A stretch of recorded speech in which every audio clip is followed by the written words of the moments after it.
తాకట్లో ఉన్న మీ బంగారాన్ని విడిపించి ఆ రోజు ఆన్లైన్ రేటుకి కొంటాం. Sharma gold company. వీక్షకులందరికీ నమస్కారం. 2026వ సంవత్సరం వృషభ రాశి వారికి ఏ విధమైనటువంటి ఫలితాలను ఇవ్వబోతూ ఉన్నది అనేటువంటి విషయాన్ని ఈ వీడియో ద్వారా క్లుప్తంగా తెలుసుకునే ప్రయత్నం చేద్దాం. ఇక్కడ ప్రేక్షకులు ఒకటి గమనించాలి. రాజ్యపూజ్య అవమానాలు, ఆదాయ వ్యయాలు ఇటువంటివి ఆంగ్ల సంవత్సరానికి ఉండవు. అతిశయోక్తిగా కొంతమంది ఈ విషయాలను చెప్పినా మీరు ఖండించేటువంటి ప్రయత్నం చేయాలి. ఎందుకంటే ఇది ఇంగ్లీషు సంవత్సరం, దీనికి రాజపూజ్య అవమానాల లెక్క ఉండదు. అలా చెప్పుకోదలు చూస్తే గత సంవత్సరం ఉగాది, విశ్వావసు నామ సంవత్సరానికి సంబంధించిన ఉగాదే మనకి ప్రామాణికం. కాబట్టి ఇప్పుడు మనం చెప్పుకోబోయే ఫలితం జనవరి టు డిసెంబర్ 31 మాత్రమే ఇంగ్లీషు ప్రకారంగా. ఇక ఫలితాల్లోకి గనక మనం ముందుకు వెళితే వృషభ రాశి వారికి ఈ సంవత్సరంలో రాహు 10వ స్థానంలో ఉంటారు ఆల్మోస్ట్ ఈ సంవత్సరం మొత్తము. అలాగే సంవత్సరం చివరిలో డిసెంబర్ నెలలో 9వ స్థానంలోకి వెళతారు. కాబట్టి పూర్తి స్థాయిలో రాహు యొక్క బలం ఉన్నట్టే లెక్క. దశమంలో రాహు చాలా మంది పొరబడేటువంటి అంశం ఏంటి అంటే గోచారంలో త్రిషష్ట లాభ స్థానాల్లోనే పాపగ్రహాలు యోగిస్తాయి అని అనుకుంటారు. అంటే 3, 6, 11లోనే పాపగ్రహాలు యోగిస్తాయి అని అనుకుంటారు. కానీ తప్పు. గోచార భాగంలో చాలా డీప్ గా మనం వెళ్ళగలిగితే రవి దశమంలో యోగిస్తారు, రాహు దశమంలో కూడా యోగిస్తారు, చంద్రుడు దశమంలో యోగిస్తారు. కాబట్టి ఆ నాలెడ్జ్ కూడా మనకి చాలా ముఖ్యము. ఎందుకంటే ఈ మధ్యన సగం జ్ఞానం ఉన్నటువంటి వారు ఎక్కువ మంది తయారవుతున్నారు, హాఫ్ నాలెడ్జ్. కాబట్టి ఇది గుర్తుపెట్టుకోండి.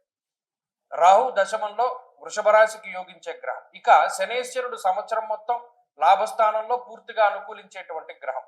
ఆయన మధ్యలో వక్రించినా రాశి మారట్లేదు. కొంతమంది అతిశయోక్తితోటి శని వక్రగతి ఫలితాలు, మళ్ళీ ఆయన రుజుమార్గంలోకి వెళ్ళిన ఫలితాలు, మళ్ళీ వక్రించిన ఫలితాలు అంటూ వీడియోలు పెడతారు. అది మిమ్మల్ని కన్ఫ్యూజ్ చేయడానికి తప్పితే ఏం కాదు, ఉత్త వాళ్ళ వ్యూస్ పెంచుకోవడం. కాబట్టి శని అక్కడే ఉంటున్నారు, ఆ ఫలితాన్ని ఇస్తారు. ఇక గురువుతోనే కొంచెం సమస్య. ఆయన జూన్ 2వ తారీఖున తృతీయ స్థానంలోకి వెళ్తారు. అంటే జూన్ 2 వరకు గురుబలం ఉంది, ఇది గమనించాలి. ఆ తర్వాత అక్టోబర్ 31 నుండి చతుర్థ స్థానానికి వెళ్తారు. ఈ సంవత్సరంలో 2 సార్లు 2 రాశులు మారుతున్నారు. ఇక్కడ జూన్ 2వ తారీఖు దాటిపోతే గురుడు అటు కర్కాటకంలోకి వెళ్ళినా సింహంలోకి వెళ్ళినా వృషభ రాశి వారికి ఒరిగేదేమి లేదు, గురుబలం లేనట్టు లెక్క. కాబట్టి జూన్ 2 లోపు గురుబలం ఉన్నది. అంటే దాదాపుగా పూర్ణంగా అన్ని దీర్ఘ సంచార గ్రహాలు యోగిస్తున్నాయి. దాదాపు 70% బలాన్ని కలిగి ఉన్నటువంటి రాశి ఈ వృషభ రాశి. ఈ సంవత్సరంలో 70% శుభ ఫలితాలను మనం ఆశించవచ్చు.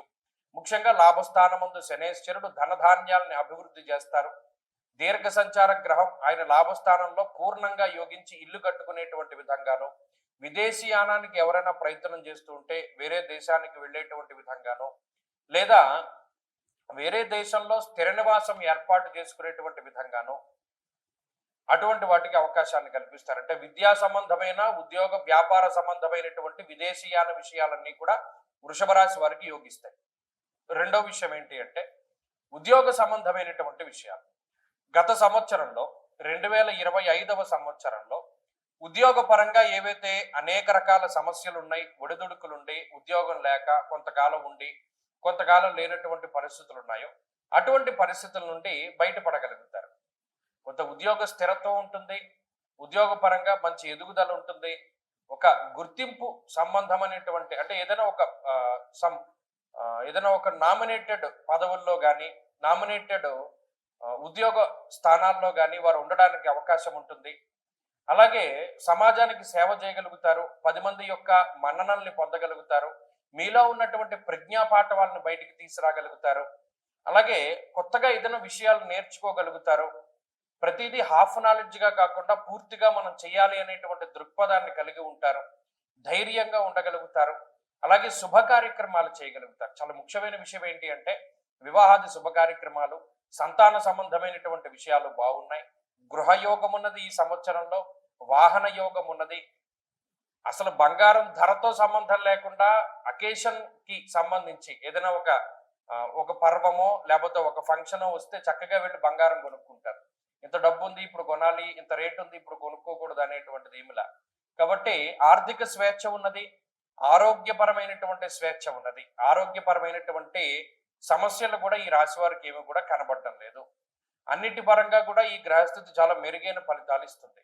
ఇంకా చెప్పుకోవాలి అంటే జూన్ నెల 2వ తారీఖు లోపు పూర్తి స్థాయిలో ఈ గ్రహస్థితి మీకు అనుకూలంగా ఉంటుంది. జూన్ నెల 2వ తారీఖు దాటిన తర్వాత గురుబలం తగ్గుతుంది. అతిక్లేశం, బంధువైరం, దారిద్ర్యం, దేహపీడనం అన్నది శాస్త్రం. ఉద్యోగపరమైనటువంటి సమస్యలకి, బంధుమూలకంగా ధనాన్ని ఖర్చు పెట్టడానికి, లేదు బంధువులతోటి మాట పట్టింపులు ఏర్పడడానికి, వాటికి మాత్రం జూన్ 2 దాటిన తర్వాత కొంత సావకాశం ఉంటుంది.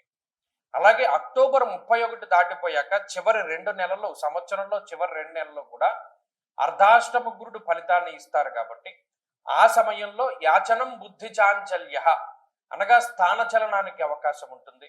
ఓ ప్రాంతాన్ని దాటి వేరే ప్రాంతానికి వెళ్ళడానికి అవకాశం ఉంటుంది. అంతేకాకుండా బుద్ధి స్థిరత్వం ఉండదు. కాబట్టి సంవత్సరం చివరి 2 నెలల్లో ఏదైనా నిర్ణయం తీసుకోవాల్సి వచ్చినప్పుడు తీసుకోకండి, వాయిదా వేసుకుంటూ ఉండండి.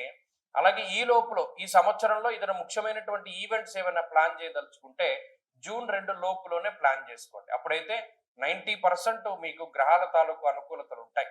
ఇప్పుడు ఈ సంవత్సరంలో ప్రత్యేకించి మరి దీర్ఘ సంచార గ్రహాలు ఆల్మోస్ట్ యోగిస్తూ ఉన్నాయి. కాబట్టి దీనికి తోడు జాతకంలో ఉండేటువంటి దశాంతర దశలు యోగించినా కూడా అద్భుతమైనటువంటి ఫలితాలు వస్తాయి. అంటే జాతకంలో దశలు అంతర్దశల్లో యోగదాయకమైనటువంటివి నడిస్తే ఇంకా దీనికి రెట్టింపు ఫలితం వస్తుంది. కాబట్టి ఈ సంవత్సరం మంచి సంవత్సరము. మరిన్ని శుభ ఫలితాన్ని పొందాలి అనుకునేటువంటి వృషభ రాశి వారు ఏం చేస్తారంటే ప్రతి నెలలో కృత్తికా నక్షత్రం వస్తుంది. ఆ కృత్తికా నక్షత్రం రోజున సుబ్రహ్మణ్యేశ్వర స్వామి వారికి సర్పసూక్తంతో అభిషేకం జరిపించుకుంటూ ఉండండి. అలాగే ఇంకొక విషయం గుర్తుపెట్టుకోండి, మౌనంగా ఎక్కువసేపు ఉండడానికి ప్రయత్నం చేయండి. వీలుంటే గురువారాలు మౌన వ్రతాన్ని పాటించండి. ఉదయాస్తమానం అంటే ఉదయం 6 గంటల నుండి సాయంత్రం 6 గంటల వరకు మౌన వ్రతాన్ని చేస్తూ ఉండడం వల్ల మౌనేన కలహం నాస్తి అన్నారు. అంటే మౌనము వల్ల కలహము రాదు.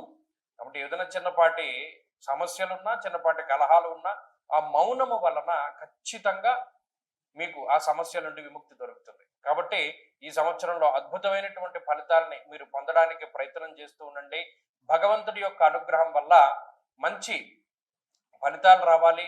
గత సంవత్సరంతో పోల్చుకుంటే ఈ సంవత్సరం చాలా బాగుండాలి, వృద్ధి ఉండాలి, సంతానం కలగాలి, ఐశ్వర్యం కలగాలి, అలాగే వాహన యోగం కలగాలి, భూక్రయ విక్రయాది విషయాల్లో దోషాలు తొలగిపోవాలి. ఎందుకంటే కూటములు కూడా ఏర్పడుతూ ఉన్నాయి.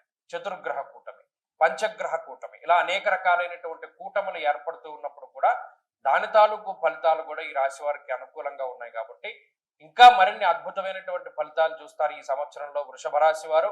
కాబట్టి ఈ విషయాలన్నీ కూడా దృష్టిలో పెట్టుకోండి. అలాగే మన ఛానల్ని అందరికీ కూడా తెలియపరచండి. వీలున్నంత వరకు అందరికీ కూడా షేర్ చేస్తూ ఉండండి ఈ ఇన్ఫర్మేషన్ అంతా కూడా. స్వస్తి.